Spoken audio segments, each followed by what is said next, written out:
What if decades of study, student loans, and career ladders suddenly became meaningless? Professions considered the intellectual elite, lawyers, accountants, marketers, designers, even programmers, were no longer a protection against poverty. We're used to thinking that automation would come for the factory workers, for the drivers, for the cashiers. But artificial intelligence took a different path. It came for the white-collar workers, for those who sit in offices, who write reports, analyze data, write code. And now, we are witnessing a historic event, the beginning of the end for the middle class. In this video, we'll explore how AI is destroying the economic foundation of an entire generation, why this is happening faster than expected, and what awaits those who still believe in the stability of their profession. This is not a prediction. It is already happening. For the past 20 years, everyone's been talking about the automation of physical labor, robots in factories, driverless trucks, automatic checkouts.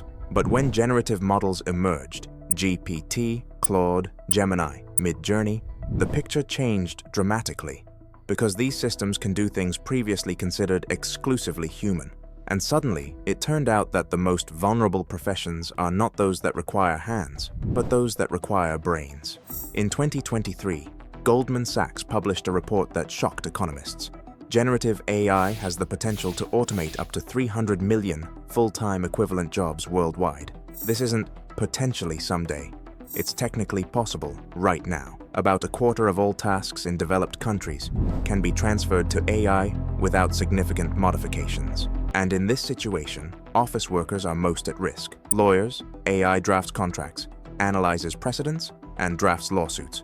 Accountants, AI processes reports, finds errors, and automates tax calculations.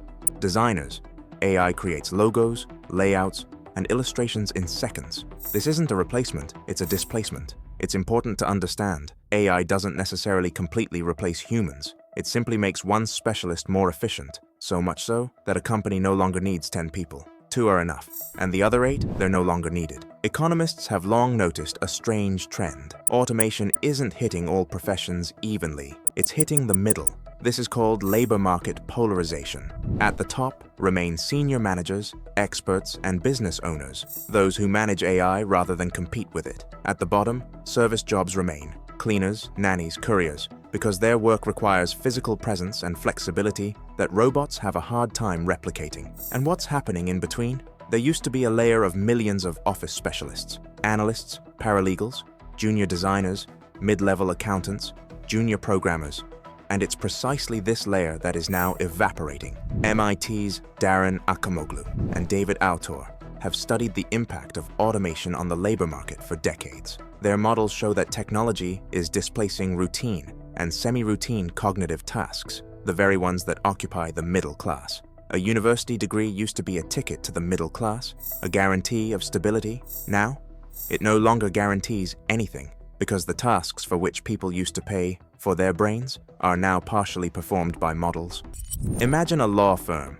Junior lawyers used to spend years analyzing documents, drafting drafts, and studying case law. It was a ladder, from the bottom up, from junior to senior specialist. Now AI does 80% of this work. And what happens to the juniors? They simply aren't hired.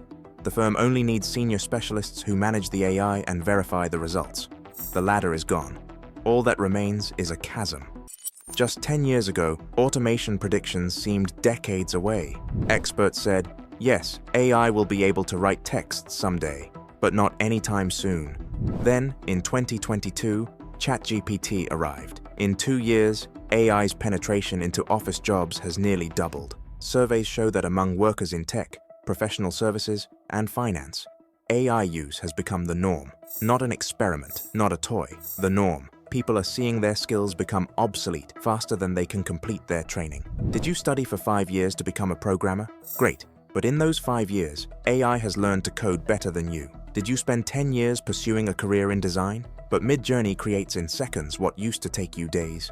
A feeling of existential futility arises, a feeling that your life, your efforts, your skills are no longer valuable. Companies are already making a choice. Now, companies in media, consulting, and finance are actively replacing some functions with AI. Junior positions, those through which people previously entered the profession, are particularly hard hit. The result? Young professionals can't find their first job because there's no longer any entry point.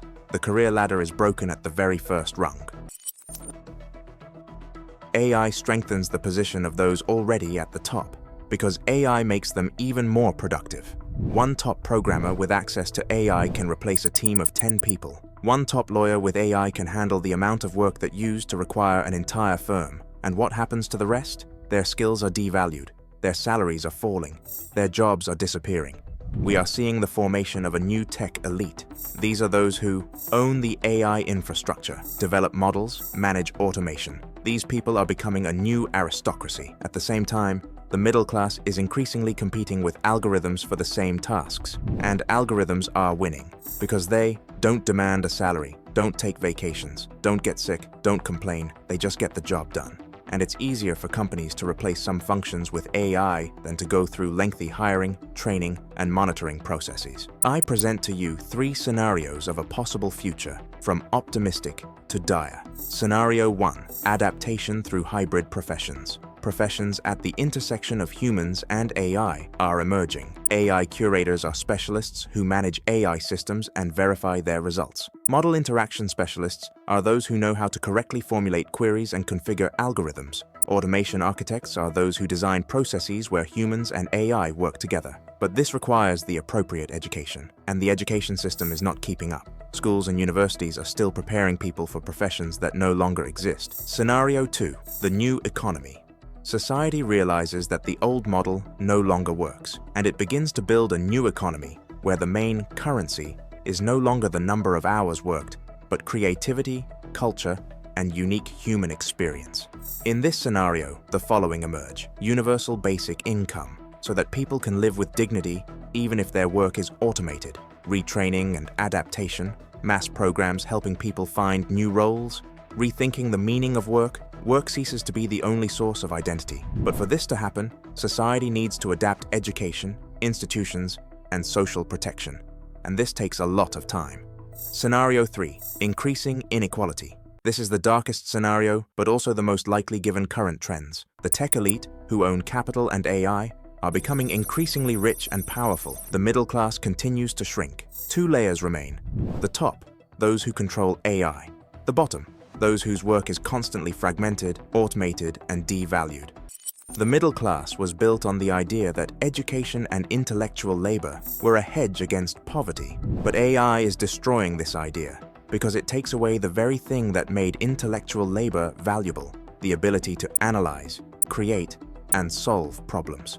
We are on the threshold of a new era, an era where human intelligence is no longer a monopoly. An era where jobs disappear faster than new ones are created. An era where membership in the middle class is no longer guaranteed. It's important to understand, this is not a prediction for 2050. This is already happening. Right now, companies are making decisions about who to hire and who to replace with AI. Right now, everything is moving toward a world of growing inequality and a tech elite. Think about it. Right now.